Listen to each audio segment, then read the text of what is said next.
बॉम्बे का विद्रोह 1674, व्यापारी बनाम सिपाही की पहली जंग। 1661 में बॉम्बे के आर्द्र और बुखार से ग्रस्त द्वीपों को कैथरीन ऑफ ब्रिगेंजा के दहेज के रूप में अंग्रेजी क्राउन को सौंपा गया था। 1669 तक राजा चार्ल्स द्वितीय ने इस रोगग्रस्त चौकी को ईस्ट इंडिया कंपनी को हस्तांतरित कर दिया, जिसे विरासत में एक ऐसी सैन्य टुकड़ी मिली जो उष्ण कटिबंधीय बीमारियों और अत्यधिक मद्यपान के कारण पहले ही खत्म हो रही थी।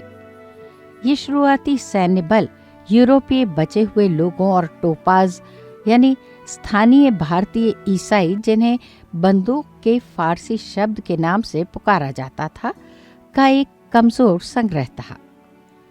इस अस्थिर माहौल में 1671 में कैप्टन शेक्सटन नियमित सैनिकों की एक नई टुकड़ी के साथ पहुंचा। शेक्सटन का प्रभाव तेजी से बढ़ा। गवर्नर गेराल्ड आंगियर ने उन्हें बॉम्बे काउंसिलिंग में नियुक्त किया और उप गवर्नर नामित किया। हालांकि इस बस्ती की शांति जल्द ही किसी बाहरी दुश्मन से नहीं, बल्कि कंपनी के बही खातों के कारण भंग हो गई। 1674 तक शेक्सटन के सैनिक वित्तीय धोखे की भावना से सुलग रहे थे।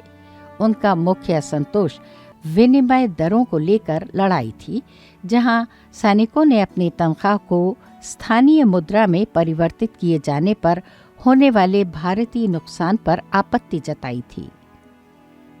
इस आर्थिक चोरी में कंपनी की स्टॉपेज यानी कटौती की प्रथा ने आग में घी डालने का काम किया, जिसके तहत सैनिकों की वर्दी की लागत वसूलने के लिए उनके वास्तविक वेतन में और कटौती की गई। सैनिकों के लिए उनके साथ एक बढ़ते साम्राज्य के रक्षकों की बजाय बंधुआ मजदूरों जैसा व्यवहार किया जा रहा था।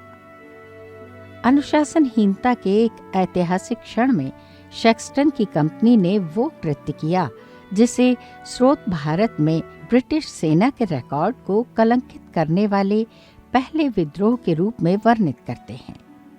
यह अनुशासन और शासन दोनों का संकट था, क्योंकि स्वयं उप गवर्नर शेक्सटन अशांति में शामिल पाए गए थे।